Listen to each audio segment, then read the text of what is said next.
আসসালামু আলাইকুম এভরিওয়ান। আশা করছি যে যেখানে আছেন ভালো আছেন, সুস্থ আছেন। আমরাও আল্লাহর অশেষ রহমতে ভালো আছি, সুস্থ আছি। তো এই তো এখানে আজকে দুপুরে রান্নাটা শুরু করে দিলাম। এখানে পেঁয়াজ কাঁচামরিচ একটু লাল লাল করে ভেজে নিচ্ছি। আজকে ট্যাংরা মাছ রান্না করব। ট্যাংরা মাছ আলু দিয়ে ঝোল করব। এই যে ট্যাংরা মাছগুলো ভেজে রেখেছি, আলুগুলো চাকা চাকা করে কেটে ভেজে রেখেছি।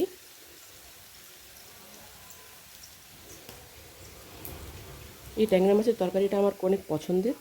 একটু ধনেপাতাও দিব সাথে। এই তো আলুগুলো ভেজে রেখেছি।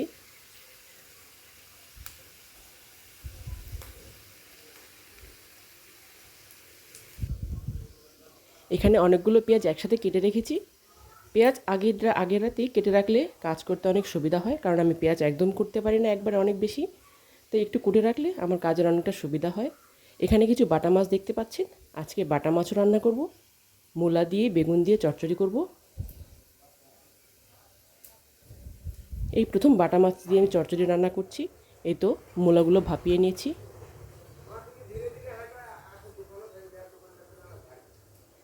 ভাপ দিয়ে ছেঁকে নিচ্ছি পানিগুলো।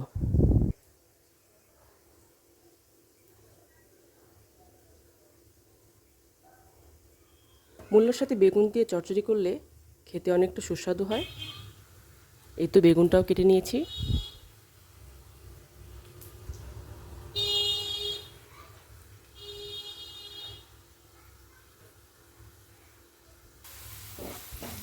এখানে ওই তরকারির পেঁয়াজটা লাল লাল করে ভাজা হয়ে গিয়েছে।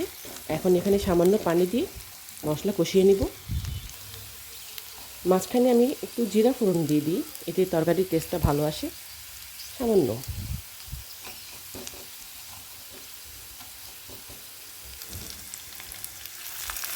এখন একে একে সব মশলা দিয়ে দিব। এখানে দিলাম 1 চা চামচ হলুদ, 1 চা চামচ জিরা গুঁড়া, 1 চা চামচ লবণ, প্রয়োজনে লাগলে আরও দিব। এখানে সামান্য আদা রসুন বাটা। এই তো এখন এটা মিক্স করে নিব। সামান্য আরেকটু পানি দিয়ে একটু সময় ধরে কষে নিব।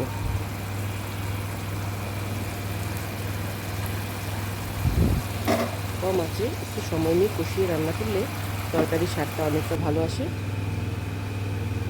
এখানে আমি কিছু পেঁয়াজ নিয়েছি, ওই যে মূলা আর বেগুনের চচ্চড়ি করবো বলে একে একে সব মশলাগুলো দিয়ে দিলাম। কাঁচামরিচ, তেল, আদা রসুন জিরা সব কিছু দিয়ে এখন ভালোভাবে হাত দিয়ে মাখিয়ে নিচ্ছি। তো ডলে ডলে ভালোভাবে মাখিয়ে নিব। হাতে মাখা চচ্চড়িটা যত হাতে মাখা ভালো হবে, তরকারি টেস্টটা তত ভালো আসবে। এখনই ভাপিয়ে নেওয়া মূলাগুলো দিয়ে দিব, মূলা আর বেগুন। এই তো এখন মূলা আর বেগুনের সাথে এটা ভালোভাবে মাখিয়ে নেব।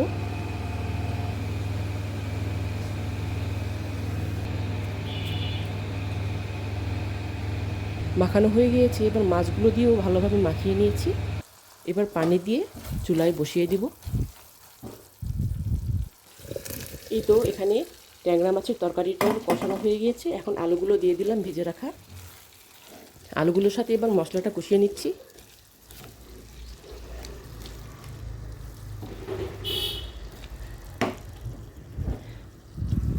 ভালোভাবে মিশিয়ে নিচ্ছি যাতে আলুর কাঁচা গন্ধটা চলে যায়।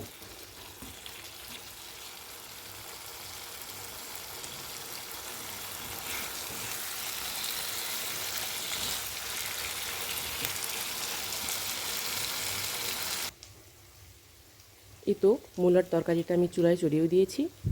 এটা পাশের চুলায় হতে থাক। মাছগুলোর বড় সাইজের ছিল বলে মাঝখান থেকে একটু কেটে দিয়েছি। এই তো আলুর সাথে কষানো হয়ে গিয়েছে, এবার মাছগুলো দিই।